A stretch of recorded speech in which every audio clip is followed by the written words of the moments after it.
Transparent communication. When our motives and actions are misunderstood, we should be open and honest with God, ourselves, and those who are confused or even critical. Here's Gene. What this is saying is that in Paul's life, this is another source of his affliction, and that is being falsely accused. Now, we're going to see later how he knew that he was being falsely accused. Of course, that happened throughout his ministry, but in this case, it's happening in Corinth. And he's in Ephesus. And furthermore, we're going to see that he had left Ephesus, and at some point in time he wrote this letter, and we're going to find out how he knew that he was being falsely accused by these false apostles in Ephesus. So with that in mind, you read this statement, a clear conscience, 2 Corinthians 1:12. This is right at the very beginning. After he talks about suffering and comfort and prayer, he said, "Indeed, this is our boast. The testimony of our conscience is that we have conducted ourselves in the world, and especially towards you, with godly sincerity and purity, not by human wisdom, but by God's grace." And you would say to yourself, why would Paul say that in the continuity of this letter?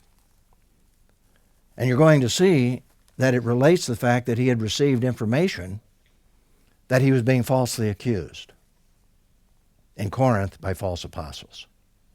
And so he talks about the fact that he's operated with godly sincerity. He's operated with purity. He's operated not by human wisdom, but by God's grace. And now he's being very open, and he's being very honest before God, honest with himself, honest with the Corinthians, honest with his critics, and he makes this defense.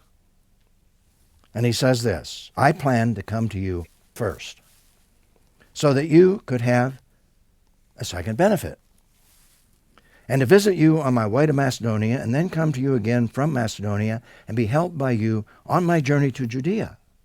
Now, when I planned this, was I of two minds? Or what I plan, do I plan a purely human way so that I say yes, yes, and no, no at the same time? As God is faithful, our message to you is not yes and no." Why would he write that? Out of context, it doesn't sound like there's continuity here. But you see, let me give you the backstory. The backstory is that he came to Ephesus. You remember, on the third journey, he came all the way to Ephesus. This time he stayed for at least 3 years. But while he was there, he heard that there was a problem in the Corinthian church. Now, he and his fellow missionaries had started the Corinthian church on the second missionary journey. Now, years later, he's on the third journey. He's in Ephesus, and he hears that across the sea, the Aegean Sea, in Corinth, there is a serious moral issue. And so, what happens? He boards a ship, and he goes to Corinth. And he tries to solve the problem, but he can't solve the problem. And he leaves the situation, a painful situation, and he travels back to Ephesus. But before he went back to Ephesus, he said, "I'll come back and help solve this problem." But the fact is, he didn't go back. He said to himself, "I can't go back because it'll just add more pain to the situation. I'm just going to write a letter. And I'm going to explain to you elements of how to deal with this situation. But I'm not going to come back, it'll add to your pain." And so he decides not to go back to Corinth, but to go on up to Troas, and we'll see later he does that. Now, in view of that, let me just read this again, 1:23-4. "I call on God as a witness on my life that it was to spare you that I did not come to Corinth.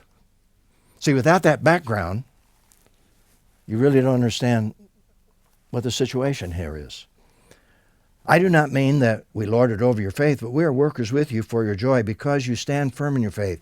For I wrote to you with many tears out of an extremely troubled and anguished heart, not to cause you pain, but that you should know the abundant love I have for you. And that is what we call the painful letter that is lost.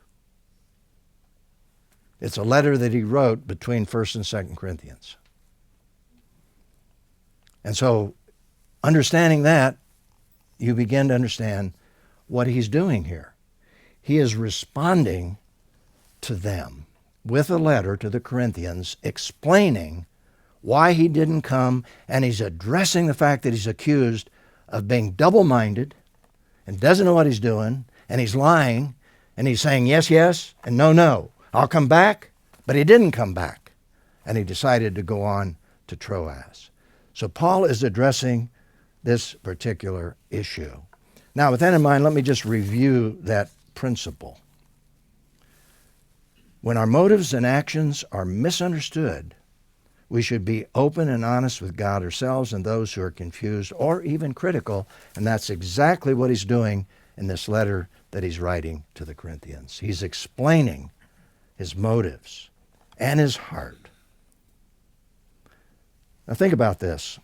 We're going to learn, by the way, as we unfold the letter, we're going to learn more about the content of that lost letter. What did he say in that painful letter? Well, it's going to become clear as we continue to read here in 2 Corinthians. But at this point, let me just leave you with a reflection and response question. Why is persecution from those who claim to be believers, such as the Corinthians, even more painful than rejection from unbelievers, such as the pagans in Ephesus? As I thought about that question, earlier I described a pretty difficult situation when our church offices were attacked by an arsonist. By the way, we know who that arsonist was. I don't know whether he's still living. He was never brought to justice because they didn't have enough evidence to bring him to the grand jury. And that's true of a lot of arsonists because they destroy all the evidence. But he, no doubt, was an unbeliever. I knew him well. And I knew his hostility. And I knew he was attacking the church because of what we believed. But that was a lot easier to accept than when I was a victim of a conspiracy by Christians. That was painful. These were people I had trusted. These were people that I had believed in, who behind the scenes, with improper motives, tried to bring me down, tried to get me out of the ministry. And of course, as I've said in a previous presentation, God took care of that. When he dealt with it, he really dealt with it. But you see, it's one thing to be attacked by unbelievers. It's painful. But when we're attacked by believers, that's really painful. And that was part of Paul's experience. He was attacked by unbelievers who were false apostles. That was really painful. But the other part of the painful aspect of this, as we'll see, is that these false apostles were influencing the Corinthians to turn against Paul, the one that had led them to Christ.